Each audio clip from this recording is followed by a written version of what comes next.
ರಾಮ ರಾಮ ಹರೇ ಹರೇ. ಹರೇ ಕೃಷ್ಣ ಕೃಷ್ಣ ಕೃಷ್ಣ ಹರೇ ಹರೇ, ಹರೇ ರಾಮ ರಾಮ ರಾಮ ಹರೇ ಹರೇ.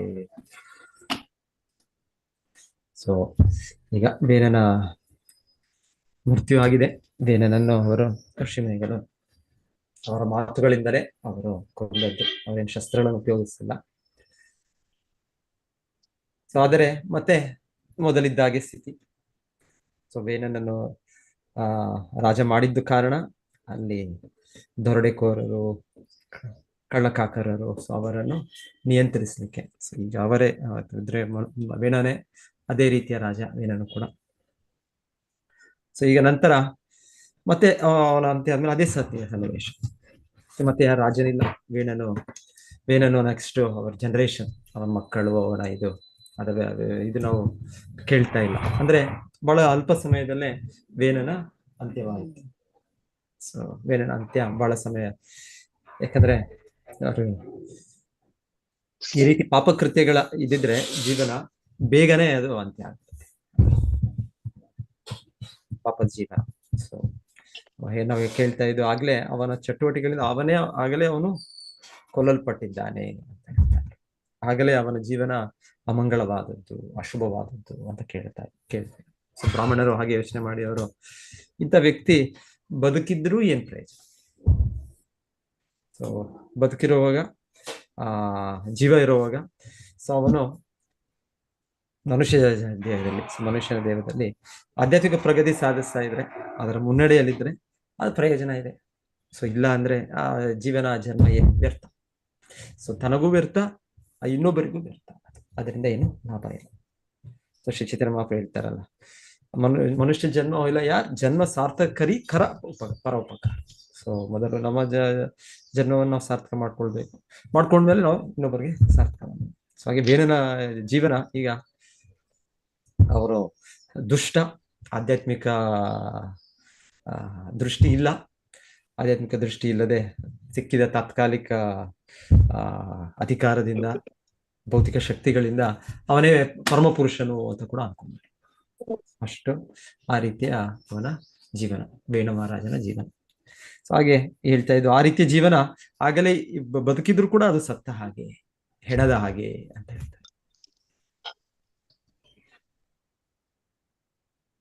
ಪ್ರಾಣಸ್ಯ ದೇಹಸ್ಯ ಮಂಡನಂ ಲೋಕರಂಜನಂ. ಇನ್ನೊಂದ್ ಕಡೆ ಹೇಳೋದು, ಆ ರೀತಿಯ ಒಂದು ಜೀವನನೇ ಅಲ್ಲ, ಆ ರೀತಿಯ ಒಂದು ನಾಗರಿಕತೆ ಕೂಡ. ಯಾವುದು, ಎಲ್ಲಿ ಭಗವದ್ ಭಕ್ತಿ ವಿಹೀನಸ್ಯ ಜಾತಿ ಶಾಸ್ತ್ರ ತಪಕ್ರಿಯ. ಸೊ ಭಗವತ್ ಭಕ್ತಿ, ಕೃಷ್ಣ ಭಕ್ತಿ ಅಲ್ಲಿ ತೊಡಗಲಿಲ್ಲ ಅಂದ್ರೆ, ಅದನ್ನ ಬೆಳೆಸಲಿಲ್ಲ ಅಂದ್ರೆ, ಅದು ಆ ರೀತಿಯ ಒಂದು ಎಲ್ಲವೂ ಕೂಡ ಕೊನೆಗೆ ಶೂನ್ಯ, 0, 0. ಸೊನ್ನೆಗಳನ್ನ ನಾವು ಸೇರಿಸಿದಾಗ, ಸೊನ್ನೆಗಳನ್ನ 1, 2, 3, 4 ಎಷ್ಟು ಸೊನ್ನೆಗಳು ಸೇರಿದ್ರು ಅದರ ಬೆಲೆ 0. ಸೊನ್ನೆ ಪಕ್ಕದಲ್ಲಿ ಏನಾದ್ರು 1, 2 ಏನೋ ಹಾಕಿದ್ರೆ ಅದಕ್ಕೆ ಬೆಲೆ ಇರುತ್ತೆ. ಸೊ ಹಾಗೆ ಭೌತಿಕವಾಗಿ ವೇನ ಮಹಾರಾಜ ಆ ಶಕ್ತಿ ಸಾಮರ್ಥ್ಯದಿಂದ ಇದ್ದ, ಆದರೆ ಆಧ್ಯಾತ್ಮಿಕವಾಗಿ ಏನು ಜ್ಞಾನ ಇಲ್ಲ. ಸೊ ಭಗವಂತನನ್ನೇ ನಿಂದನೆ ಮಾಡಿದ್ದು. ಸೊ ಭಗವಂತನ ನಿಂದನೆ ಮಾಡಿದ್ದೆ ಅವ್ರು ಹೇಳ್ತಾರೆ, ಇವರು ಋಷಿಮುನಿಗಳು ತಕ್ಷಣವೇ ಇವನು ದೊಡ್ಡ ಪಾಪಿಷ್ಟ, ಇವನನ್ನು ತಕ್ಷಣ ಕೊಲ್ಲಿ ಅಂತ ಅವರು ಕೊಂದಾಕಿದವರು. ಸೊ ಆದರೂ ನಾವು ಕೇಳಿದ್ದು, ಅವನ ಕೊಂದಿದ ನಂತರ ಅವರ ತಾಯಿ ಸುನೀತೆ ಇನ್ನ ಬಹುಶಃ ಅವ್ರಿಗಿನ್ನ ಒಂದೇನೋ ಮಾಯೆಯಲ್ಲಿ ಪ್ರಭಾವದಲ್ಲಿ ಈಗ ಜನರಿಗೆ, ನಾವು ಕೂಡ ಹೀಗೆ ಮಾಡ್ತೀವಲ್ಲ, ಈಗ ಏನಾದ್ರು ಎಷ್ಟು ಅಂತ್ಯಸ್ಥಿತಿ ನೋಡೋಣ, ಚಾನ್ಸ್ ಇರ್ಬೋದು ಅಂತ ನಾವು ಒಂದು ದೊಡ್ಡ ಆಸ್ಪತ್ರೆ ಹೋಗ್ತೀವಿ, ದೊಡ್ಡ ಡಾಕ್ಟರ್ ಹತ್ರ ಹೋಗ್ತೀವಿ. ಸೊ ಅವ್ರಿಗೆ ಹೇಳ್ತೇವೆ, ಹೇಗೋ ಮಾಡಿ ಜೀವನವನ್ನು ಮತ್ತೆ ಜೀವವನ್ನು ಪಡೆಯೋ ರೀತಿಯಲ್ಲಿ ಮಾಡಿ, ಎಷ್ಟು ಬೇಕಾದ್ರೂ ನಾವು ಖರ್ಚು ಮಾಡಕ್ ಹೇಳಿ. ಸೊ ಹೀಗೆ ಬಹುಶಃ ಸುನೀತೆ ಅವ್ರ ತಾಯಿ ಅವರು ಯೋಚನೆ ಮಾಡಿದ್ದು, ಬಹುಶಃ ನನ್ನ ಮಗನನ್ನು ಮತ್ತೆ ನಾನು ಉಳಿಸ್ಬಹುದು. ಈ ಆಧುನಿಕ ವಿಜ್ಞಾನ ಹಾಗೆ ಹೇಳುತ್ತೆ ಒಂದ್ ರೀತಿ. ನಾವು ಏನೋ ಕಂಡುಹಿಡಿದ್ಬಿಡ್ತೇವೆ, ನಮ್ಮಲ್ಲಿ ಸಾಧ್ಯ ಆಗತ್ತೆ, ಏನೋ ಒಂದು ನಿಗೂಢ ಇದು ರಹಸ್ಯ, ಅದನ್ನ ಆಗ್ಲೇ ನಾವು ಇದ್ದೇವೆ 99 ಪಾಯಿಂಟ್ ಅಲ್ಲಿ ಹೆಜ್ಜೆಯಲ್ಲಿ ಆಗ್ಲೇ ಇದ್ದೇವೆ. ಇನ್ನೊಂದೇ ಒಂದು ಪಾಯಿಂಟ್, ಇಷ್ಟರಲ್ಲಿ ಮಾತ್ರ ನಮಗೆ ಯಾಕಂದ್ರೆ ಕಂಡಿಡ್ದು ಬಿಟ್ಟಿದ್ದೇವೆ, ಜೀವ ಏನೂ ಇಲ್ಲ, ಜೀವ ಏನಿದ್ರು ಕೂಡ ರಾಸಾಯನಿಕ ಪದಾರ್ಥ ಅಷ್ಟೇ. ಸೊ ಅದೇನು ಸ್ವಲ್ಪ ಅದು ಹೆಚ್ಚು ನಾವು ಕಂಡಿಡ್ದ್ಬಿಟ್ಟು ಆಮೇಲೆ ನಿಮ್ಮ ಇದನ್ನು ಇನ್ನೊಂದು ಮೆಷಿನ್ಗೆ ಹಾಕ್ಬಿಡ್ತೇವೆ. ಸೊ ಇನ್ನೂ ಹೇಳ್ತಾ ಇದ್ದಾರೆ, ಆ ಮೆಷಿನ್ಗಾಗಿ ನಿಮ್ಮ ಯೋಚನೆ, ನಿಮ್ಮ ಚಿಂತನೆ, ನಿಮ್ಮದೇನಿದೆ ಅದು ಆ ಮೆಷಿನ್ ಮೂಲಕ, ರೋಬೋಟ್ ಮೂಲಕ ಸೊ ನೀವು ಮತ್ತೆ ನೀವು ನಿಮ್ಮ ಜೀವನ ಮುಂದುವರಿತೀವಿ. ನಿಮಗೆ ನಾವು ಸಾವನ್ನ ನಿಲ್ಲಿಸ್ಬಿಡ್ತೇವೆ ನಾವು, ಏನೇನೋ ಈ ರೀತಿ ಯೋಚನೆ ಮಾಡ್ತಾರೆ. ಸೊ ಹಾಗೆ ಜೀವ ಆಗಲ್ಲ. ಸೊ ಸುನೀತೆ ಕೂಡ ಬಹುಶಃ ಆತರ ಯೋಚನೆ ಮಾಡಿ ಹೇಗೋ ನನ್ನ ಮಗನನ್ನ ಮತ್ತೆ ಉಳಿಸ್ಬಿಡುವನ್ನ, ಹೇಗೋ ಅವನ ಇನ್ನೊಂದು ಚಾನ್ಸ್ ಇರ್ಬೋದು. ಸೊ ಹಾಗೆ ಅಂತ ಅವರು ಅವನ ದೇಹವನ್ನು ಯಾವುದೋ ಒಂದು ಮಂತ್ರಯೋಗ ಅಂತ ಹೇಳಿದ್ರು. ಎಷ್ಟೋ ಒಂದ್ ಸ್ವಲ್ಪ ರಾಸಾಯನಿಕ ಪದಾರ್ಥಗಳು ಮತ್ತೆ ಮಂತ್ರಗಳು, ಅದರಿಂದ ಹರ್ಬ್ಸ್ ಯಾವುದೋ ಒಂದು ಗಿಡಮೂಲಿಕೆಗಳು ಏನೇನೋ ನಾವು ಕೇಳಿದ್ವಿ. ಸೊ ಅದರಿಂದ ಅವರು ಅದನ್ನ ಪ್ರಿಸರ್ವ್ ಮಾಡಿದ್ರು, ಅದನ್ನ ಹಾಗೆ ಇಟ್ರು. ಸೊ ಈಗ ಋಷಿಮುನಿಗಳು ತಕ್ಷಣ ಕ್ರಮ ಕೈಗೊಳ್ಳಿಲ್ಲ. ಸ್ವಲ್ಪ ಅವರು ಮತ್ತೆ ವಿಚಾರಿಸ್ತಾ ಇದ್ದಾರೆ ಏನ್ ಮಾಡೋದು. ಸೊ ಈಗ ಮತ್ತೆ ಅದೇ ಸನ್ನಿವೇಶ, ಮತ್ತೆ ವೇಣ ಮಹಾರಾಜನಿಲ್ಲದೆ ಅದೇ ರೀತಿಯ ಆಕ್ಚುಲಿ ಭೌತಿಕ ದೇಹ ಅಲ್ಲಿ ಪ್ರಭುಪಾದರು ಹೇಳೋ ಪಾಯಿಂಟ್, ವೇಣ ಮಹಾರಾಜನು ದೇಹ ಅದೇ, ಪ್ರತಿಯೊಂದು ಭೌತಿಕ ದೇಹಕ್ಕೆ ಅದೇ ಗುರಿ, ಅದಕ್ಕೆ ಅಂತಿಮ ಇದ್ರಲ್ಲಿ ಏನಾಗುತ್ತೆ, ನಮ್ಮ ದೇಹ ಅದನ್ನ ನಾವು ಬೆಂಕಿಯಲ್ಲಿ ಸುಡ್ತೇವೆ. ಸುಟ್ಮೇಲೆ ಅದು ಭಸ್ಮವಾಗ್ಬಿಡುತ್ತೆ, ಆಶಸ್. ಇಲ್ಲ ಅಂದ್ರೆ ಅದನ್ನ ಎಲ್ಲಾದರೂ ಭೂಮಿಯಲ್ಲಿ ಅದನ್ನ ಕಾಫಿನ್ ಯಾವ್ದೆಲ್ಲಾದ್ರೂ ಎಲ್ಲ ಮುಚ್ಚಿಟ್ಟು ಇನ್ನೊಂದು ಯಾವ ರೀತಿ ಇದು ಮಾಡಿದ್ರು ಕೊನೆಗೆ ಅದನ್ನು ಯಾವ್ದೋ ಪ್ರಾಣಿಗಳು ತಿಂದು ಆ ಪ್ರಾಣಿಗಳ ದೇಹದಲ್ಲಿ ಸೇರ್ಕೊಂಡು ಅವುಗಳ ಮಲಮೂತ್ರ. ಸೊ ಇದೇ ದೇಹ ಭಸ್ಮ ಆಗ್ಬೇಕು, ಇಲ್ಲ ಅಂದ್ರೆ ಮಲಮೂತ್ರ ಆಗ್ಬೇಕು, ಇಲ್ಲ ಅಂದ್ರೆ ಆ ರೀತಿ ಅದನ್ನ ತಿಂದು ಅದೇ ರೀತಿ ಎಷ್ಟೋ ಜೀವಿಗಳಿರ್ತವೆ, ಕ್ರಿಮಿಗಳಿರ್ತವೆ, ಅದರ ಮೊಟ್ಟೆಗಳನ್ನ ಅಲ್ಲಿ ಎಲ್ಲ ಭೂಮಿಯಲ್ಲೆಲ್ಲ ಇಟ್ಟಿರುತ್ತೆ. ಸೊ ಈ ಒಂದು ಶವ ಅದನ್ನು ತಿಂದು ಅದು ಕ್ರಿಮಿಗಳಾಗಿ ಹುಟ್ಟಿಲ್ಲ. ಸೊ ಹೇಗೋ ಇದು ಭಸ್ಮ ಆಗ್ಬೇಕು, ಇಲ್ಲ ಅಂದ್ರೆ ಮಲಮೂತ್ರ ಆಗ್ಬೇಕು, ಇಲ್ಲ ಅಂದ್ರೆ ಕ್ರಿಮಿಕೀಟಗಳ ಈ ದೇಹ. ಆದರೆ ನಮಗೆ ಈ ಮಾಯೆಯ ಪ್ರಭಾವದಲ್ಲಿ ಈ ದೇಹಕ್ಕೆ ನಮಗೆ ತುಂಬಾ ಅಂಟ್ಕೊಂಡ್ಬಿಟ್ಟಿದೆ. ನಾವು ಅಟ್ಯಾಚ್ಮೆಂಟ್, ಇದನ್ನ ಬಿಡಕ್ಕಾಗಲ್ಲ ನಮಗೆ. ಇದು ನಾನು ಇಲ್ಲಾಂದ್ರೆ ಇದು ನನ್ನವರು, ನನ್ನ ಹೆಂಡತಿ, ನನ್ನ ಮಗ, ನನ್ನ ತಂದೆ. ಸೊ ಇದು ನಮಗೆ ಇದು ಬಿಡಕ್ಕಾಗಲ್ಲ, ಇದು ಅಟ್ಯಾಚ್ಮೆಂಟ್. ಸೊ ಆದರೆ ಸುನೀತೆ ಹಾಗಾಗಿ ಅವರ ಮಗನನ್ನು ಮಗನ ದೇಹ, ಮಗ ಬಿಟ್ಟು ಹೋಗ್ಬಿಟ್ಟಿದ್ದಾನೆ, ಮಗ ಇಲ್ಲ, ವೇನ ಇಲ್ಲ ಅಲ್ಲಿ, ತನ್ನ ಪಾಪದ ಕಾರ್ಯಗಳ ಚಟುವಟಿಕೆಗಳಿಂದ ಅವನು ಬಹುಶಃ ನರಕಕ್ಕೆ, ಆಕ್ಚುಲಿ ಮತ್ತೆ ಪೃಥು ಮಹಾರಾಜರು ಅವರಿಂದ ಅವನು ಉದ್ಧಾರ ಮಾಡ್ತಾರೆ. ಪೃಥು ಮಹಾರಾಜರು ಶುದ್ಧ ಭಕ್ತರು, ಆದ್ರಿಂದ ಉದ್ಧಾರ ಆಗುತ್ತೆ, ವೇಣ ಮಹಾರಾಜನ ಉದ್ಧಾರ ಆಗುತ್ತೆ. ಆದರೆ ಈಗ ಸದ್ಯಕ್ಕೆ ವೇಣ ಮಹಾರಾಜ ಎಲ್ಲಿಗೆ, ಅವನು ನರಕಕ್ಕೆ ಅವನ ದಾರಿ. ಇಷ್ಟು ಭಗವಂತನ ನಿಂದಿಸಿ ಈ ರೀತಿ ಅವನ ಇದು ಬೆಳೆಸಿದ್ದು ಅಂದ್ರೆ ಅಲ್ಲಿಗೆ ಹೋಗ್ಬೇಕು. ಯಾಕಂದ್ರೆ ಹೇಳ್ತಾರೆ, ಯಮರಾಜರು ಹೇಳ್ತಾರೆ ಯಾರಿಗೆ, ಇವರಿಗೆ ಯಮದೂತರಿಗೆ ಅವ್ರು ಬಂದಾಗ, ನೀವು ಯಾರನ್ನ ಕರ್ಕೊಂಡ್ಬರ್ಬೇಕು, ನನ್ನ ಹತ್ರ ಯಾರನ್ನ ಕರ್ಕೊಂಡ್ಬರ್ಬೇಕು ಅಂದ್ರೆ, ಯಾರು ಯಾವಾಗಲೂ ಅವರು ಭಕ್ತರಲ್ಲದೆ, ಅವರು ಭಕ್ತರ ಸಂಘ ಮಾಡದೆ ಅವರು ಇರ್ತಾರೋ ಅವ್ರನ್ನ ನನ್ನ ಹತ್ರ ಕರ್ಕೊಂಡು. ಅದು 6ನೇ ಸ್ಕಂದದಲ್ಲಿ ಆ ಶ್ಲೋಕ ಇದೆ, 6ನೇ ಸ್ಕಂದ 3ನೇ ಅಧ್ಯಾಯದಲ್ಲಿ ಬರುತ್ತದೆ. ಅದು ಯಮರಾಜರು ಹೇಳ್ತಾರೆ, ಯಾರು ಬರ್ಬೋದು, ಯಾರನ್ನ ನೀವು ಕರ್ಕೊಂಡ್ಬರ್ಬೇಕು, ಯಾರು ಹರಹರು ಇಲ್ಲಿ ನನ್ನ ಹತ್ರ ಬರ್ತೀವಿ. ಯಾರು ಭಕ್ತಿ ಮಾಡೋದಿಲ್ಲ, ಯಾರು ಕೃಷ್ಣನನ್ನು ಪೂಜಿಸೋದಿಲ್ಲ, ಕೃಷ್ಣನ ಭಾಗವತವನ್ನು ಅವರು ಶ್ರವಣ ಮಾಡೋದಿಲ್ಲ, ಸೊ ಅವರನ್ನು ಭಾಗವತ ಅಧ್ಯಯನ ಮಾಡೋದಿಲ್ಲ, ಭಗವದ್ಗೀತೆ ಭಾಗವತ. ಸೊ ಅವರು ಕೃಷ್ಣನ ಭಕ್ತಿಗೆ ಅವರು ನಿರಾಸಕ್ತರಾಗಿರ್ತಾರೆ. ಸೊ ಹಾಗಿದ್ರೆ ಒಂದು ರೀತಿ ನೋಡಿದ್ರೆ ಈಗ ಈ ಎಲ್ಲರೂ ಕೂಡ ಈಗ ಈ ಸದ್ಯದ ಸಮಯದಲ್ಲಿ ಎಲ್ಲರೂ ಕೂಡ ನರಕ ಮಾರ್ಗದಲ್ಲೇ ಇದ್ದಾರೆ ಎಲ್ಲರೂ. ಸೊ ಹಾಗೆ ಸ್ಥಿತಿ ಹೀಗೆ. ಸೊ ಇವರು ಋಷಿಮುನಿಗಳು ನೋಡ್ತಾ ಇದ್ದಾರೆ ಹೀಗೆ. ರಾಜನಿಲ್ದೇ ಇರುವಾಗ ಪರಿಹಾರ ಏನಾಯ್ತು, ಏನು ಆಗ್ಲಿಲ್ಲ. ಈಗ ಮತ್ತೆ ದರೋಡೆಕೋರರು ಮತ್ತೆ ಧರ್ಮದ ಏನು ನಡೀತಾ ಇಲ್ಲ. ಅಟ್ಲೀಸ್ಟ್ ಮೇ ಬಿ ಕಳ್ಳಕಾಕರರು ಋಷಿಮುನಿಗಳಿಗೆ ಏನು ಮಾಡ್ಲಿಲ್ವೇನೋ. ಸೊ ಅವರು ಜನಸಾಮಾನ್ಯರನ್ನ ಪೀಡಿಸ್ತಾ ಇದ್ರು, ಋಷಿಮುನಿಗಳು ಅವರೆಲ್ಲೆಲ್ಲೋ ಅವರ ಆಶ್ರಮದಲ್ಲೋ ಅವರೆಲ್ಲೋ ಇದರಲ್ಲೋ ಅವರು ಶಾಂತವಾಗಿದ್ರು. ಸೊ ಆದ್ರೂ ಕೂಡ ಹೇಳ್ತಾ ಇದಾರೆ, ಅಂತ ಶಾಂತವಾಗಿ ಅವರಿದ್ರು ಕೂಡ ಅವರು ಸಮಾಜದಲ್ಲಿ ಈಗ ಗಂಡಾಂತರ, ಸಮಾಜದಲ್ಲಿ ಒಂದು ಎಮರ್ಜೆನ್ಸಿ, ತುರ್ತು. ಸೊ ಎಮರ್ಜೆನ್ಸಿಗೆ ಅವರು ಕೂಡ ಬಿಡಬಾರ್ದು ಅಂತ ಇಲ್ಲಿ ಹೇಳ್ತಾ ಇರೋದಿಲ್ಲಿ. ಆ ಎಮರ್ಜೆನ್ಸಿ ಆತರ ಸಿಚುವೇಶನ್ ಹತ್ರ ನಾನ್ ಚೆನ್ನಾಗಿದ್ದೇನೆ, ನನಗೆ ತೊಂದರೆ ಇಲ್ಲ, ಸೊ ಬೇರೆಯವ್ರು ಏನಾದ್ರು ಆಗ್ಲಿ, ಅವ್ರು ಹೇಗಾದ್ರು ಆಗ್ಲಿ, ಸೊ ಅದು ಸರಿಯಲ್ಲ. ಸೊ ಇಲ್ಲಿ ಹೇಳ್ತಾ ಇರೋದು ಹಾಗೆ. ಬ್ರಾಹ್ಮಣ ಅಂದ್ರೆ ಒಳ್ಳೆ ಇದು ಕೊಡ್ತಾ ಇರೋದು. ಶ್ಲೋಕ, ಬ್ರಾಹ್ಮಣ ಸಮದೃಕ್ ಶಾಂತೋ ದೀನಾನಾಂ ಸಮುಪೇಕ್ಷಕಃ ಸ್ರವತೆ ಬ್ರಹ್ಮ ತಸ್ಯಾಪಿ ಭಿನ್ನ ಬಾಂಡಾತ್ ಪಯೋಯತ. ಭಿನ್ನ ಬಾಂಡಾತ್ ಪಯೋಯತ. ಸೊ ಇಲ್ಲಿ ಹೇಳ್ತಾ ಇರೋದು ಹೇಗೆ ಒಂದು ಹಾಲಿನ ಮಡಿಕೆ, ಹಾಲು ನೀರು, ಪಯ ಅಂದ್ರೆ ನೀರು, ಓಕೆ. ಸೊ ಪಾಯ ಹಾಲು ಆಗುತ್ತೆ, ನೀರು ಆಗುತ್ತೆ, ಪಯ, ಓಕೆ. ಸೊ ಇಲ್ಲಿ ನೀರು ಅಂತ ಹೇಳ್ತಾರೆ. ಎನಿವೆ, ಸೊ ಅದನ್ನು ಒಂದು ಮಡಿಕೆಯಲ್ಲಿ ಒಂದು ಕ್ರ್ಯಾಕ್ ಬಂದ್ರೆ ಏನಾಗುತ್ತೆ, ಸ್ವಲ್ಪ ಸಮಯದಲ್ಲೇ ಎಲ್ಲ ಹೊರಗೆ ಬಂದ್ಬಿಡುತ್ತೆ. ಆಮೇಲೆ ಮಡಿಕೆ ಒಳಗೆ ಏನು ನೀರು ಇರೋದಿಲ್ಲ. ಸೊ ಅದೇ ರೀತಿಯಲ್ಲಿ ಹೇಳ್ತಾ ಇರೋದು, ಒಬ್ಬ ವ್ಯಕ್ತಿ ಬ್ರಾಹ್ಮಣನಾಗಿ ತನ್ನ ಇದರಲ್ಲಿ ಅವನು ಸಂತುಷ್ಟನಾಗಿರ್ಬೋದು, ತನ್ನ ಇದರಲ್ಲಿ ಅವನು ಇದಾಗಿರ್ಬೋದು. ಆದರೆ ಅವನು ಈ ರೀತಿ ಒಂದು ಆಧ್ಯಾತ್ಮಿಕ ಇದನ್ನು ಬೆಳೆಸ್ಕೊಂಡು ಬೆಳೆಸ್ತಾ ಅವನು ಮತ್ತೆ ಬೇರೆಯವರು ಕೂಡ ಅದನ್ನು ಕೊಡ್ಬೇಕು.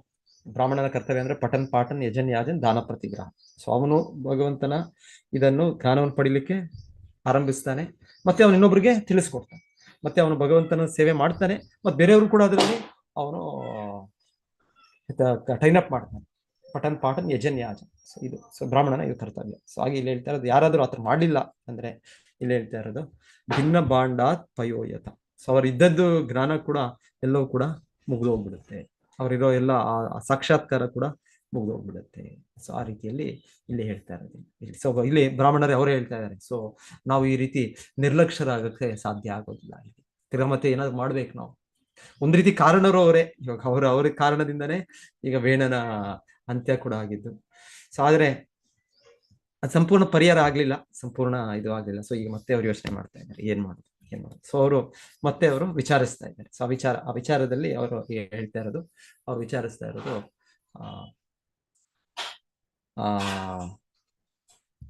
ಇವರು ಧ್ರುವ ಮಹಾರಾಜ ವಂಶದಲ್ಲಿ ಎಷ್ಟೇ ಆದ್ರೂ ಕೂಡ ಆ ವಂಶದ ಇದು ರಕ್ಷಣೆ ಮಾಡ್ಬೇಕು ನಾವು.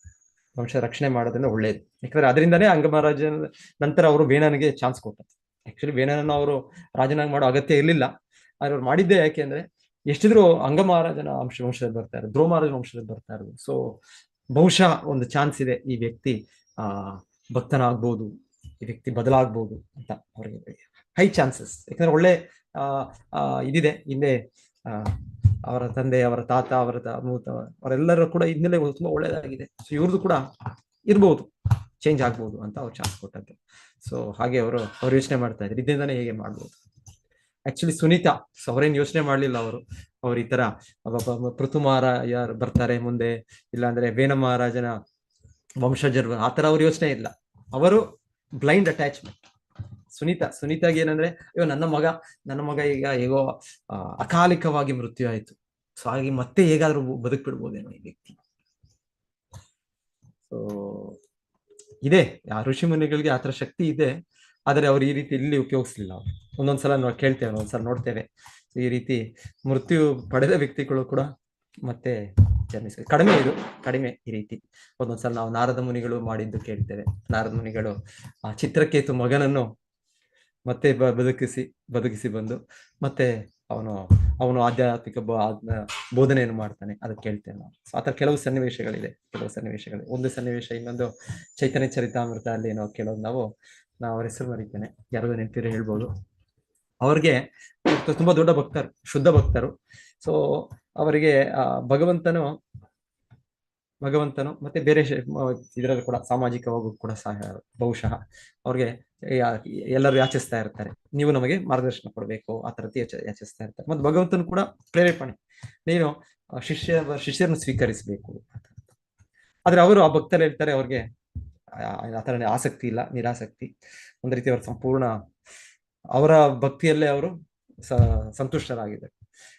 ಹಾಗಿರುವಾಗ ಹೇಳ್ತಾರೆ, ಒಂದು ದಿವಸ ಮೋಸ್ಟ್ಲಿ ಅವ್ರಿಗೆ ಕೊನೆಗೆ ಭಗವಂತನ ಒಂದು ಪ್ರೇರೇಪಣೆಯಲ್ಲಿ ಒಂದು ತುಂಬಾ ಇದು ಬಂದಾಗ ಅವ್ರು ಹೇಳ್ತಾರೆ, ಆಯ್ತು, ನಾಳೆ ನಾನು ಯಾರನ್ನಾದ್ರೂ ಬೆಳಿಗ್ಗೆ ಯಾವ ವ್ಯಕ್ತಿನ ನಾನು ಮೊದಲು ಬೆಳಿಗ್ಗೆ ಕಾಣ್ತೇನೆ, ಅವರನ್ನು ನಾನು ಶಿಷ್ಯನಾಗಿ ಸ್ವೀಕರಿಸ್ತೇನೆ. ಸೊ ಅವ್ರ ಹೆಸರು ನನಗೆ ನೋಡ್ತೇನೆ. ಸೊ ಅವರು ದೊಡ್ಡ ಭಕ್ತರು, ಸೊ ಶ್ರೀ ಚೈತನ್ಯ ಮಹಾಪ್ರಭು ಅನುಯಾಯಿಗಳು. ಸೊ ಹೇಳ್ತಾರೆ ಅವರು ಹಾಗೆ ನಮ್ಮ ಮರುದಿವಸ ಅವರು ಒಂದು ಗಂಗಾ ನದಿ ಇದಕ್ಕೆ ಹೋಗ್ತಾರೆ. ಸೊ ಅಲ್ಲಿ ಸ್ನಾನ ಮಾಡ್ತಾರೆ. ಸ್ನಾನ ಮಾಡುವಾಗ ಹೇಳ್ತಾರೆ, ಒಂದು ಅಲ್ಲಿ ಸತ್ತ ಹೆಣ, ಅಂದ್ರೆ ಯಾರೋ ವ್ಯಕ್ತಿ ಆ ನೀರಿನಲ್ಲಿ ಬಹುಶಃ ಅವರು ಮುಳುಗಿ ದೇಹವನ್ನು ತ್ಯಜಿಸ್ತಾರೆ ಅವರು, ಆ ವ್ಯಕ್ತಿ. ಸೊ ಅವರು ಈಗ ಸತ್ತ ಹೆಣ. ಸೊ ಇವ್ರಿಗೆ ಬಂದು ಇವರ ಪಾದಗಳಿಗೂ ಏನೋ ಸ್ಪರ್ಶ ಆಗುತ್ತೆ.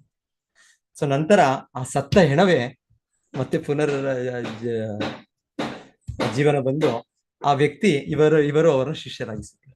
ಸೊ ಈ ತರ ಒಂದು ಕಥೆ ನಾವು 500 ವರ್ಷಗಳ ಹಿಂದೆ ಶ್ರೀ ಚೈತನ್ಯ ಮಹಾಪ್ರಭು ಅನುಯಾಯಿಗಳು ಚೈತನ್ಯ ಚರಿತಾಮೃತ ಅಲ್ಲಿ ಬರೋದಕ್ಕೆ ಹೇಳ್ತೀವಿ. ಸೊ ಹೀಗೆ ಅಸಾಧ್ಯವಾದದ್ದು ಸಾಧ್ಯವೇನೂ ಇಲ್ಲ, ಸಾಧ್ಯ ಆಗೋದಿದೆ. ಎಲ್ಲವೂ, ಯಾವುದು ಅಸಾಧ್ಯ ಇಲ್ಲ ಅಂತಿಲ್ಲ, ಎಲ್ಲವೂ ಸಾಧ್ಯ ಆಗ. ಆದ್ರೆ ಈ ಸನ್ನಿವೇಶದಲ್ಲಿ ಋಷಿಮುನಿಗಳು ಆತರ ಏನ್ ಮಾಡೋದಿಲ್ಲ. ವೇಣು ಮಹಾರಾಜನ ಆಯ್ತು, ವೇಣು ಮಹಾರಾಜನ ಚಾಪ್ಟರ್ ಕ್ಲೋಸ್. ಅವನು ದುಷ್ಟ, ಅವನು ಕ್ರೂರಿ, ಅವನನ್ನು ಮತ್ತೆ ಇನ್ನ ಏನು ಮಾಡಕ್ಕಾಗಲ್ಲ. ಅವನದು ಅಷ್ಟೇ, ಅವನಿಗೆ ಅಷ್ಟೇ. ಅವನಿಗೆ ಏನ್ ಮಾಡ್ಬೇಕಂದ್ರೆ ಮತ್ತೆ ಪೃಥು ಮಹಾರಾಜರು ಬಂದು ಮಾಡ್ತಾರೆ. ಅವರೇನೋ ಬಂದು ಅವರ ಕ್ರಿಯೆಯಿಂದ ಇವರ ಕೂಡ ಉದ್ಧಾರ ಆಗಿರುತ್ತೆ ವೇಣ ಮಹಾರಾಜನ. ಅದು ಬಿಟ್ರೆ ಈಗ ಸದ್ಯಕ್ಕೆ ಇಲ್ಲ, ವೇಣ ಮಹಾರಾಜ ಅಷ್ಟೇ ಫಿನಿಶ್. ವೇಣ ಮಹಾರಾಜನ ಚಾಪ್ಟರ್ ಮುಕ್ತಾಯ ಆಗಿದೆ. ಸೊ ಹೀಗೆ ಅವ್ರು ಯೋಚನೆ ಮಾಡಿ ಅವರು ಅದೇ ದೇಹದಿಂದ ಅವರು ಇನ್ನೊಂದು ಮತ್ತೊಂದು ಅವರ ದೇಹದಿಂದ ಯಾರು ಉತ್ಪತ್ತಿ ಆಗೋದು? ಮಗಳು, ಸೊ ಮಕ್ಕಳು. ಸೊ ಹಾಗೆ ಅವರು ಇವರ ಮಗ, ನೆಕ್ಸ್ಟ್ ವೇನನ ಮಗ ಪೃಥು ಮಹಾರಾಜರ ಜನ್ಮ ಆಗುತ್ತೆ. ಪೃಥು ಮಹಾರಾಜ ಸೊ ಅವರು ಹೇಗೆ ಅವರ ಉಪಾಯ ಮಾಡ್ತಾ ಇದ್ದಾರೆ, ಹೇಗೆ ಫಾರ್ಮುಲಾ ಹೇಗೆ ಕಂಡುಹಿಡಿತಾ ಇದ್ದಾರೆ, ಹೇಗೆ ಅವನು ಕಂಡುಹಿಡಿಯೋದೇನಿಲ್ಲ, ಎಲ್ಲ ಇದೆ ಈತ, ಎಲ್ಲ ನಿಗೂಢ ರಹಸ್ಯ ಶಕ್ತಿಗಳು ಎಲ್ಲವೂ ಇದೆ. ಇವತ್ತಿನ ಜಗತ್ತು ಅಂದ್ರೆ ಎಲ್ಲ ಶೋಧನೆಯಿಂದ ಕಂಡುಹಿಡಿಬೇಕು, ವಿಜ್ಞಾನದಿಂದ ಏನೋ ಕಂಡುಹಿಡಿತೇವೆ ಅಂತ. ಇದೆಲ್ಲ ವಿಧಾನ. ಸೊ ಶಾಸ್ತ್ರದಲ್ಲಿ ಇದೆ, ವಿಧಾನಗಳಿದೆ. ಮತ್ತೆ ಆಚಾರ್ಯ ಕಲಿಯುಗಕ್ಕೆ ಇದೆಲ್ಲ ಅಗತ್ಯ ಇಲ್ಲ. ಈ ರೀತಿ ಮಾಡೋದು ವಿಜ್ಞಾನದಿಂದ ಮಾಡಬೇಕು, ಇನ್ನೊಂದು ರೀತಿಯ ಮಾಡೋದು ಅಗತ್ಯ ಇಲ್ಲ. ಸೊ ಆದರೆ ಇವಾಗ ಇವರು ಮಾಡ್ತಾರೆ. ಇವರು ಈಗ ಒಂದು ಮ್ಯಾಜಿಕ್, ನಾವೇನು ಮ್ಯಾಜಿಕ್ ಹೇಳ್ತೇವೆ ಈ ರೀತಿ. ಸೊ ಚಿಕ್ಕಪುಟ್ಟ ಮ್ಯಾಜಿಕ್ ಅಲ್ಲ, ಚಿಕ್ಕಪುಟ್ಟ ಮ್ಯಾಜಿಕ್ ಜನರು ತೋರಿಸ್ಬಿಟ್ಟು ಅವರು ನಾನೇ ದೇವರು ಅಂತ ಹೇಳ್ಬಿಡ್ತಾರೆ. ಸೊ ಹಾಗೆ ಬ್ರಾಹ್ಮಣರು ಇಲ್ಲಿ ಆ ರೀತಿಯಿಂದ ಏನೋ ಮ್ಯಾಜಿಕ್ ಮಾಡ್ಬಿಟ್ಟು ನಾವೇ ದೇವರು, ನಾವು ಅವತಾರ, ನಮ್ಮನ್ನು ಪೂಜಿಸಿ, ಸೊ ನಾ ಈ ತರ ಮಾಡೋದಿಲ್ಲ ಅವರು. ಸೊ ಅವರು ಯೋಚನೆ ಮಾಡ್ತಾ ಇರೋದು ಇಲ್ಲಿ ಈ ವಂಶದಲ್ಲಿ ಬರೋ ಇವರು ಅಲ್ಲಿರೋ ವೀರ್ಯ ಎಷ್ಟು ಇದಾಗಿದೆ ಅಂದ್ರೆ, ಅಲ್ಲಿ ಅವರು ಕೇಶವಾಶ್ರಯ ನಾಂಗಸ್ಯ ವಂಶೋ ರಾಜರ್ಷೇರ್ ಏಷ ಸಂಸ್ಥಾತು ಅರ್ಹತಿ ಅಮೋಘ ವೀರ್ಯಾಹಿ ನೃಪ ವಂಶೇ ಅಸ್ಮಿನ್ ಕೇಶವಾಶ್ರಯ. ಯಾಕೆ ಧ್ರುವ ಮಹಾರಾಜರ ವಂಶ ಅಷ್ಟು ಗ್ಲೋರಿಯಸ್, ಅಷ್ಟು ಒಂದಿದೆ ಅಂದ್ರೆ, ಯಾಕೆಂದ್ರೆ ಅಂಗ ಮಹಾರಾಜನಂತ ಸತ್ಪುರುಷನ ವಂಶವು ಬೆಳೆಯುವುದನ್ನು ನಿಲ್ಲಿಸಬಾರದು ಎಂದು ಮುನಿಗಳು ನಿರ್ಧರಿಸಿದರು. ಏಕೆಂದರೆ ಆ ವಂಶದ ವೀರ್ಯವು ಬಹು ಸಮರ್ಥವಾದದ್ದು. ಅಲ್ಲದೆ ಈ ವಂಶದಲ್ಲಿ ಹುಟ್ಟುವ ಮಕ್ಕಳು ಭಗವದ್ಭಕ್ತರಾಗುವ ಸಾಧ್ಯತೆಗಳಿದ್ದವು. ಅವರೆಲ್ಲರೂ ಕೂಡ ಭಕ್ತರು. ಸೊ ಹಾಗೆ ಅವರು ಭಕ್ತರಾದ್ರೆ ಆಟೋಮ್ಯಾಟಿಕ್ ಆಗಿ ಎಲ್ಲರೂ ಭಕ್ತರಾಗ್ತಾರೆ, ಅವರ ಸುತ್ತು ಅವರ ಇರುವ ಪ್ರಜೆಗಳು ಎಲ್ಲರೂ ಕೂಡ ಭಕ್ತರಾಗ್ತಾರೆ. ಸೊ ಈ ಒಂದು ಇದರಿಂದ ದೃಷ್ಟಿಯಿಂದ ಅವರು ಹೇಗೋ ಈಗಲೂ ಕೂಡ ಯಾರು ವೇಣ ಮಹಾರಾಜನ ದೇಹ ಇದೆ. ಸಾಮಾನ್ಯವಾಗಿ ದೇಹ ತಕ್ಷಣ ಅದು ಭಸ್ಮ ಆಗ್ಬೇಕಾಗಿತ್ತು, ಇಲ್ಲೊಂದು ಇನ್ನೇನೋ ಆಗ್ಬೇಕಾಗಿತ್ತು. ಆದ್ರೆ ಈಗ ಅವ್ರು ಹೇಗೋ ಅವ್ರ ತಾಯಿ ಅದನ್ನ ಇನ್ನ ಇಟ್ಟಿದ್ದಾರೆ, ದೇಹವನ್ನಿಗೆ ಅದು ಹಾಗೆ ಇಟ್ಟಿದ್ದಾರೆ. ಸೊ ಈಗ ಅದನ್ನ ಉಪಯೋಗಿಸ್ಕೊಂಡು ಏನೋ ಮಾಡ್ತಾರೆ. ಸೊ ಶಿಲ ಪ್ರಭುಪಾದ ಹೇಳ್ತಾ ಇರೋದು ಹೀಗೆ, ಇದು ಈಗ ನಾ ಸಮಯದಲ್ಲೋ ಇಲ್ಲ ಅಂದ್ರೆ ಸಾಮಾನ್ಯ ಪ್ರಕ್ರಿಯೆಯಲ್ಲಿ ಏನು ಅಂದ್ರೆ ಇದರ ಸಂಸ್ಕಾರದಿಂದ ಅದು ಮುಂದುವರಿಯುತ್ತೆ. ಆತರ ಭಕ್ತರಾಗ್ಬೇಕು ಅಂದ್ರೆ, ನೆಕ್ಸ್ಟ್ ಭಕ್ತರಾಗ್ಬೇಕು ಅಂದ್ರೆ ಅಲ್ಲಿ ಹಿಂದೆ ತಂದೆ ತಾಯಿಯರು ಹಾಗೆ ಹಿರಿಯರು ಅವರು ಈ ಆಧ್ಯಾತ್ಮಿಕ ಇದನ್ನು ಸ್ವೀಕರಿಸ್ಬೇಕು. ಅವಾಗ ಸ್ವೀಕರಿಸಿದ್ರೆ, ಆ ಧರ್ಮವನ್ನು ಪಾಲನೆ ಮಾಡಿದ್ರೆ ಆಗ ಬರುವ ಪೀಳಿಗೆ ಸರಿಯಾಗುತ್ತೆ. ಸೊ ಗರ್ಭದಾನ ಸಂಸ್ಕಾರದ ಬಗ್ಗೆ, ಮಹತ್ವದ ಬಗ್ಗೆ ಶ್ರೀಲ ಪ್ರಭುಪಾದರು ಹೇಳ್ತಾರೆ. ಸೊ ಗರ್ಭದಾನ ಸಂಸ್ಕಾರ ಅದು ಮಗು ಹುಟ್ಟೋ ಮುಂಚೆನೆ ಮಾಡುವ ಧಾರ್ಮಿಕ ಕ್ರಿಯೆಗಳು. ಸೊ ಅದರಿಂದ ಹೇಳ್ತಾರೆ ಬರುವ ಆತ್ಮ ಅದು ಆಗಲೇ ಬಹಳ ಪರಿಶುದ್ಧವಾದ ಆತ್ಮ ಇರುತ್ತೆ. ಸೊ ಹಾಗಾಗಿ ನಂತರ ಆ ಪರಿಶುದ್ಧ ಆತ್ಮ ಇನ್ನ ಪರಿಶುದ್ಧವಾಗಿ ಮಾನವ ಜೀವನವನ್ನು ಪರಿಪೂರ್ಣ ಮಾಡ್ಕೊಳ್ಬಹುದು. ನಂತರ ಅವರ ಪ್ರಭಾವದಿಂದ ಬೇರೆಯವರು ಕೂಡ ಸಮಾಜಕ್ಕೆ ಅವರು ಕೂಡ ಪರಿಶುದ್ಧರಾಗಿ ಅವರು ಕೂಡ ತಮ್ಮ ಮಾನವ ಜನ್ಮವನ್ನು ಪರಿಪೂರ್ಣತೆ ಮಾಡಬಹುದು. ಸೊ ಹೀಗೆ ಇವರ ಯೋಚನೆ ಮಾಡ್ತಾರೆ. ಸೊ ಈ ಗರ್ಭಧಾನ ಸಂಸ್ಕಾರ ಇದು ಬಹಳ ವೈಜ್ಞಾನಿಕವಾದದ್ದು. ಇದರ ಪಾಲನೆಯಿಂದ ಮತ್ತೆ ನೆಕ್ಸ್ಟ್ ಬರೋ ಪೀಳಿಗೆ ಕೂಡ ಹಾಗೆ ಮುಂದುವರಿಯುತ್ತೆ. ಇಲ್ಲ ಅಂದ್ರೆ ಆಕ್ಚುಲಿ ಶಾಸ್ತ್ರ ಹೇಳೋದು ಗರ್ಭಧಾನ ಸಂಸ್ಕಾರ ಆಗ್ಲಿಲ್ಲ ಅಂದ್ರೆ ಆ ಬರೋ ಇದು ಪೀಳಿಗೆ ಅದು ವರ್ಣಸಂಕರ ಅಂದ್ರೆ ಅದು ಯಾವ 4 ವರ್ಗಕ್ಕೂ ಕೂಡ ಸೇರಿದ್ದಾಗಲ್ಲ, ಯಾವ ಒಂದು ಧರ್ಮದ ಪಾಲನೆ ಇಲ್ಲ. ಸೊ ಹಾಗೆ ಈ ಆಸ್ ಗುಡ್ ಆಸ್ ಎಷ್ಟು ಇದು ಪ್ರಾಣಿಗಳ ಸಮ ಅಷ್ಟೇ. ಮನುಷ್ಯ ದೇಹ ಇದೆ, ಆದ್ರೆ ಮನುಷ್ಯ ದೇಹ ಅಂದ್ರೆ ದ್ವಿಪಾದ ಪಶು.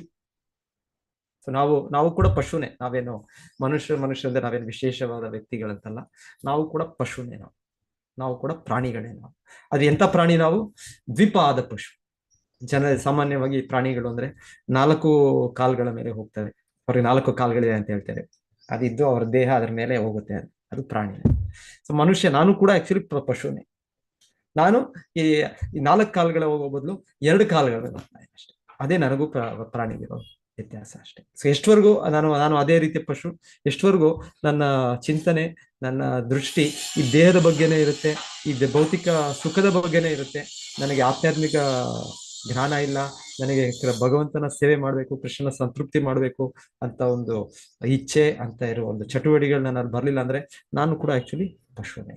ನಾನು ಕೂಡ ದ್ವಿಪಾದ ಪಶು, ಎರಡು ಕೈಗಳ ಪಶು ಅಷ್ಟೇ.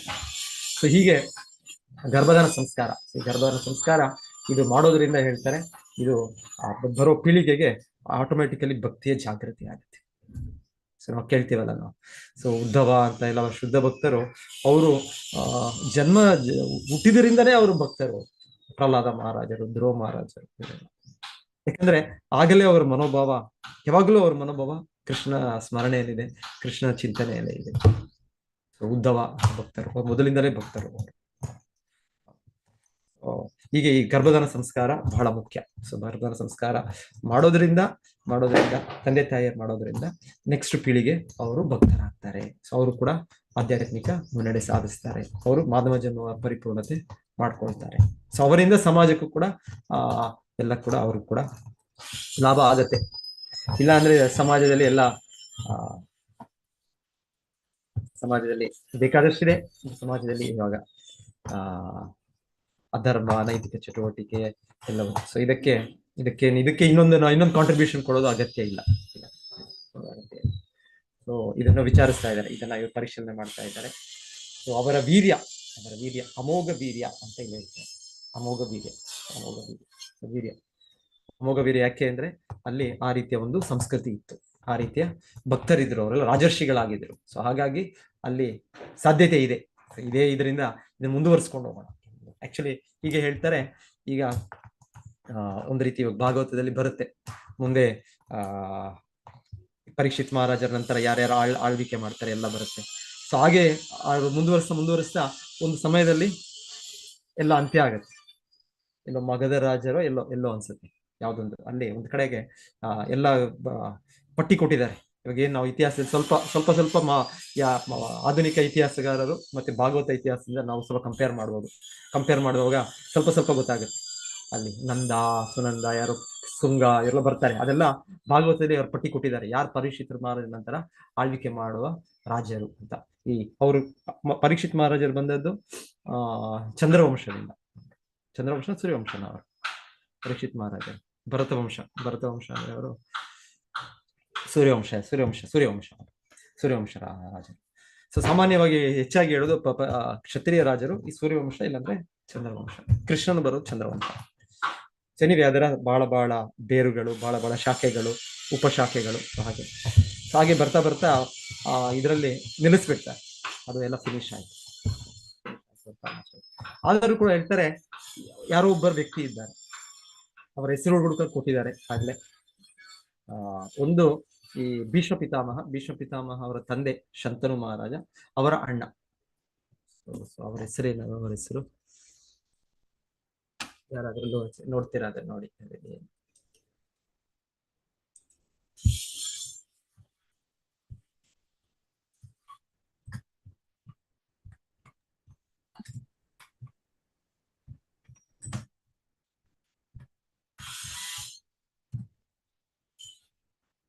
ದೇವಾಪಿ ಅನ್ಸುತ್ತೆ. Devapi, correct, yes. Devapi. So ಹೇಳ್ತಾರೆ ಇವರು ದೇವಾಪಿ ಅಲ್ಲ, ಇನ್ನೊಬ್ರು ಬಾಲ್ವಿಕ. ಓಕೆ, ದೇವಾಪಿನೇ. ಓಕೆ. ದೇವಾಪಿ. ಸೊ ಇಲ್ಲಿ ಹೇಳೋದು, ಸೊ ಇವರು ಈಗಲೂ ಕೂಡ ಇದ್ದಾರೆ ಅಂತ ಹೇಳ್ತಾರೆ. ಸೊ ಅಂದ್ರೆ ಭಗವಂತನು ಈ ರೀತಿ ಮತ್ತೆ ಸತ್ಯಯುಗ ಕಲ್ಕಿ ಅವತಾರ ಬಂದಾಗ, ಕೊನೆಗೆ ಕಲಿಯುಗದ ಅಂತ್ಯದಲ್ಲಿ ಈ ದೇವಾಪಿ ಇವರು ನೆಕ್ಸ್ಟ್ ರಾಜನಾಗಿ, ಇವರು ಸೂರ್ಯವಂಶದಲ್ಲಿ ಅನ್ಸುತ್ತೆ. ಹಾಗೆ ಚಂದ್ರವಂಶದ ರಾಜ ಕೂಡ ಇನ್ನೊಬ್ಬ ಇದ್ದಾರೆ. ಸೊ ಅವರ ಹೆಸರು ಕೂಡ ಇದೆ. ಸೊ ಎನಿವೆ, ಸೊ ಇದು ಭಗವಂತನು ನಮಗೆ ಆಧ್ಯಾತ್ಮಿಕ ಮುನ್ನಡೆ ಸಾಧಿಸಲಿಕ್ಕೆ ಭಗವಂತನ ವ್ಯವಸ್ಥೆ ಇದು ನಡೀತಾ ಇರುತ್ತೆ. ಸೊ ಹೀಗೆ ಇಲ್ಲಿ ಹೇಳ್ತಾ ಇರೋದು. ಎನಿವೆ, ಸೊ ನಮಗೆ ಇಲ್ಲಿ ಪ್ರಭುಪಾದ ಹೇಳ್ತಾ ಇರೋದು ಮುಖ್ಯವಾಗಿ ಈ ಭಾವಾರ್ಥದಲ್ಲಿ ಈಗ ಗರ್ಭಧಾರಣ ಸಂಸ್ಕಾರ ಮುಖ್ಯ. ಗರ್ಭಧಾರಣ ಸಂಸ್ಕಾರ ಸೊ ಅಂದ್ರೆ ಈಗ ನಾವು ಈ ಹರೇ ಕೃಷ್ಣ ಮಂತ್ರ, ಕಲಿಯುಗದಲ್ಲಿ ಯುಗಧರ್ಮ ಅಂದ್ರೆ ಹರೇ ಕೃಷ್ಣ ಕೃಷ್ಣ ಕೃಷ್ಣ ಹರೇ ಹರೇ, ಹರೇ ರಾಮ ರಾಮ ರಾಮ ಹರೇ. ಸೊ ಇದನ್ನು ಕೇಂದ್ರವಾಗಿಟ್ಕೊಂಡು ಇದರ ಸುತ್ತು ಸ್ವಲ್ಪ ಧಾರ್ಮಿಕ ಕಾರ್ಯಗಳಿರ್ಬೋದು, ಚಟುವಟಿಕೆಗಳು. ಆದ್ರೆ ಮುಖ್ಯವಾದದ್ದು ಇದು ಹರಿನಾಮ, ಮುಖ್ಯವಾದದ್ದು ಇದು ಭಾಗವತ, ಶ್ರೀಮದ್ ಭಾಗವತ ಶ್ರವಣ. ಸೊ ನಾವು ಇದನ್ನು ಇಟ್ಕೊಂಡು ನಾವು ಈ ಗರ್ಭಧಾರಣ ಸಂಸ್ಕಾರವನ್ನು ಇದು ಆಚರಿಸಬೇಕು. ಸೊ ಈಗ ಆಚರಿಸಿದ್ರೆ ಈಗ ಬರೋ ಪೀಳಿಗೆಗಳು ಅವರು ಭಕ್ತರಾಗ್ತಾರೆ, ಅವರಿಗೂ ಕೂಡ ಒಳ್ಳೆಯದು, ನಮಗೂ ಕೂಡ ಒಳ್ಳೆಯದು, ಸಮಾಜಕ್ಕೂ ಕೂಡ ಒಳ್ಳೆಯದು, ಎಲ್ಲರಿಗೂ ಒಳ್ಳೆಯದು. ಗರ್ಭಧಾರಣ ಸಂಸ್ಕಾರ ಇದರ ಮಹತ್ವವನ್ನು ಶ್ರೀಲ ಪ್ರಭುಪಾದ ತಿಳಿಸ್ತಾ ಇದ್ದಾರೆ. ಮತ್ತೆ ಹೇಳ್ತಾ ಇದ್ದಾರೆ ಹೇಗೋ, ಆದ್ರೆ ಇದು ಧ್ರುವ ಮಹಾರಾಜ ಇದ್ದಲ್ಲಿ ಒಂದು ಅಪಘಾತ, ಕ್ಯಾಟಾಸ್ಟ್ರಫಿ. ಯಾಕೆಂದ್ರೆ ಈ ವ್ಯಕ್ತಿ ಬಂದದ್ದು ಯಾಕೆ ಮಹಾರಾಜ ವೇಣಾಪದ, ಇದು ಅಕಸ್ಮಾತ್ ಆಗಿ ಬಂದದ್ದು. ಆದ್ರೆ ಮತ್ತೆ ಅದು ತಿದ್ದುಪಡಿ ಆಗ್ತಾ ಇದೆ, ತಿದ್ದುಪಡಿ ಆಗಿ ಮತ್ತೆ ಪೃಥು ಮಹಾರಾಜನ ಮಗ, ಸೊ ಅವರು ಬರ್ತಾರೆ, ಅವರ ಚರಿತ್ರೆ ಇದೆ, ಅವರ ವಂಶ ಇದೆ, ಅವರು ಕೂಡ ಎಲ್ಲ ಮತ್ತೆ ಧ್ರುವ ಮಹಾರಾಜನ ರೀತಿಯಲ್ಲಿ ಎಲ್ಲರೂ ಕೂಡ ರಾಜರ್ಷಿಗಳು.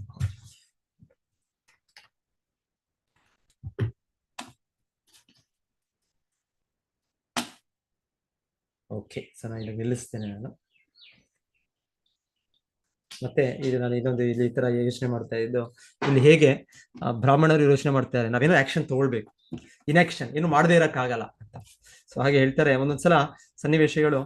ಭೀಷ್ಮ ಪಿತಾಮಹದ ಬಗ್ಗೆ ಅವರು ಹೇಳ್ತಾರೆ. ಭೀಷ್ಮ ಪಿತಾಮಹ ದ್ರೋಣಾಚಾರ್ಯ. ಸೊ ಅವರು ಯಾವುದು ಅಸತ್ ಸಭೆಯಲ್ಲಿ ಎಲ್ಲಿ ದ್ರೌಪದಿಯ ಇದಾಗುತ್ತೆ, ಅವರ ಒಂದು ಅಪಮಾನ ಆಗುತ್ತೆ, ಅಲ್ಲಿ ಅವರು ಸೈಲೆಂಟ್ ಆಗಿದ್ರಂತೆ. ಅವರು ಸೈಲೆಂಟ್ ಆಗಿದ್ದರಿಂದ ಅವರಿಗೆ ಇದು ಮಹಾಭಾರತ ಯುದ್ಧದಲ್ಲಿ ಅವರು ಅವ್ರ ಕಡೆ ಇದ್ದು ಅವ್ರ ಕಡೆಯಿಂದ ಅವರು ಒಂದು ಹೇಳ್ಬೇಕಂದ್ರೆ ಟೆಂಪ್ರರಿ ಆಗಿ, ಅದೇ ಪರ್ಮನೆಂಟ್ ಇದಾಗಲ್ಲ, ಆದ್ರೆ ತಾತ್ಕಾಲಿಕವಾಗಿ ಅವರು ಅವ್ರ ದೇಹವನ್ನು ಬಿಡ್ಬೇಕಾಯ್ತು.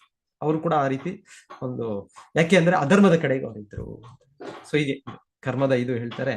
ಇದೊಂದೊಂದ್ಸಲ ಅಲ್ಲಿ ಆಕ್ಟಿವ್ ಆಗಿ ಭಾಗವಹಿಸ್ತಿಲ್ಲ ಅಂದ್ರು ಕೂಡ ಅಲ್ಲಿ ದ್ರೌಪದಿ ಇದರಲ್ಲಿ ನಿಜವಾಗ್ಲೂ ಭಾಗವಹಿಸಿದವ್ರು ಮಾಡಿದ್ದಂದ್ರೆ ದುಶ್ಯಾಸನ, ಮತ್ತೆ ದುರ್ಯೋಧನ, ಮತ್ತೆ ಕರ್ಣ.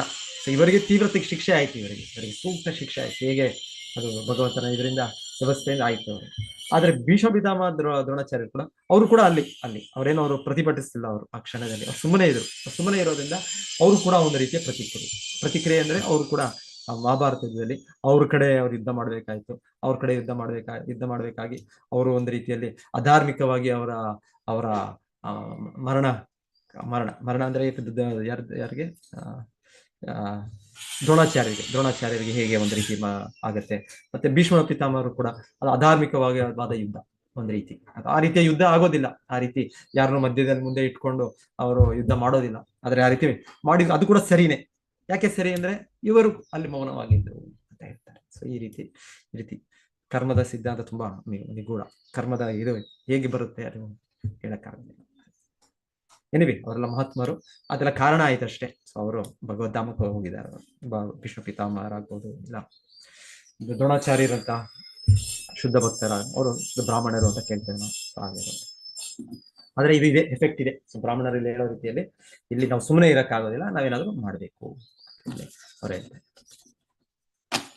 ಓಕೆ, ನಾನು ಇಲ್ಲಿ ನಿಲ್ಲಿಸ್ತೇನೆ. ಯಾರಾದ್ರೂ ಏನಾದ್ರು ಸೇರಿಸ್ತೀರಾ ಪಾಯಿಂಟ್, ಏನಾದ್ರು ಡಿಸ್ಕಸ್ ಮಾಡ್ತೀರಾ?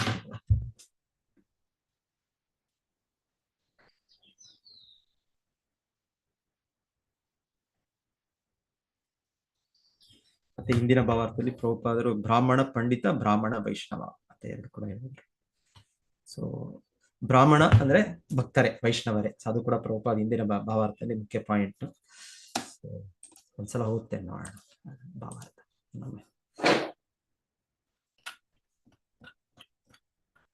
ಸಮಾಜದ ಅತಿ ಮೇಲು ಸ್ತರದಲ್ಲಿರುವ ಬ್ರಾಹ್ಮಣರಲ್ಲಿ ಬಹುಮಟ್ಟಿನವರು ಭಕ್ತರು. ಸಾಮಾನ್ಯವಾಗಿ ಬ್ರಾಹ್ಮಣ ವೈಷ್ಣವ ಆಲ್ಮೋಸ್ಟ್ ಸಿನಾನಿಮಸ್ ಅಂದ್ರೆ ಎರಡು ಪರ್ಯಾಯ ಪದ ಒಂದೇ ಅರ್ಥದಲ್ಲಿರುತ್ತೆ. ಸೊ ಅದರಲ್ಲೂ ಕೂಡ ಸ್ವಲ್ಪ ವಿಭಾಗ ಅಂದ್ರೆ ಬ್ರಾಹ್ಮಣ ಪಂಡಿತ, ಬ್ರಾಹ್ಮಣ ವೈಷ್ಣವ ಅಂತ ಹೇಳ್ತಾರೆ. ಯಾಕಂದ್ರೆ ಬ್ರಾಹ್ಮಣ ಅಂದ್ರೆ ಹೆಚ್ಚಾಗಿ ಆ ಜ್ಞಾನದ ಸಂಪಾದನೆಯಲ್ಲಿ, ಅದರ ಜಿಜ್ಞಾಸೆಯಲ್ಲಿ ತೊಡಗಿರೋ ವ್ಯಕ್ತಿ. ಬ್ರಹ್ಮನ್ ಜಾನಾತೀತಿ ಬ್ರಾಹ್ಮಣ.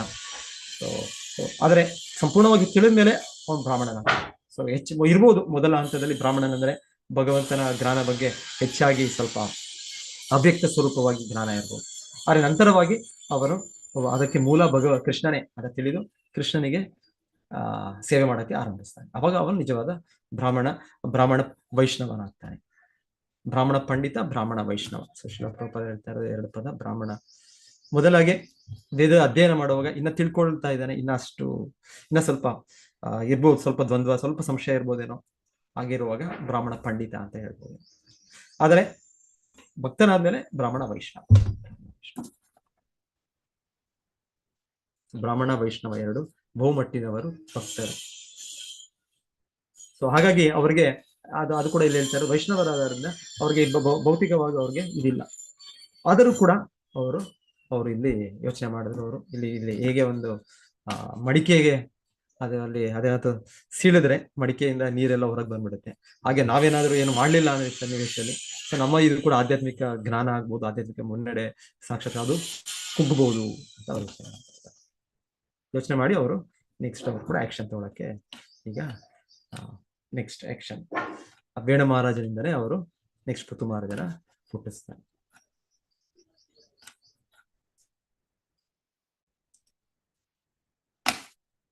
ಓಕೆ.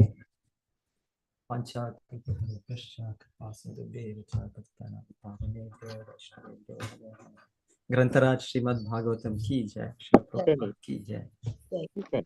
थैंक यू प्रभु जी। हरे कृष्ण प्रभु जी, धन्यवाद हरे कृष्ण प्रभु जी, थैंक्स प्रभु जी। हरे कृष्ण माता जी, प्रणाम। हरे कृष्ण प्रभु जी, ಧನ್ಯವಾದಗಳು ಪ್ರಭುಜಿ. हरे कृष्ण माता जी। ಧನ್ಯವಾದಗಳು ಪ್ರಭು जी। ಹರೇ ಕೃಷ್ಣ ಪ್ರಭುಜಿ, ಧನ್ಯವಾದ. हरे कृष्ण माता जी।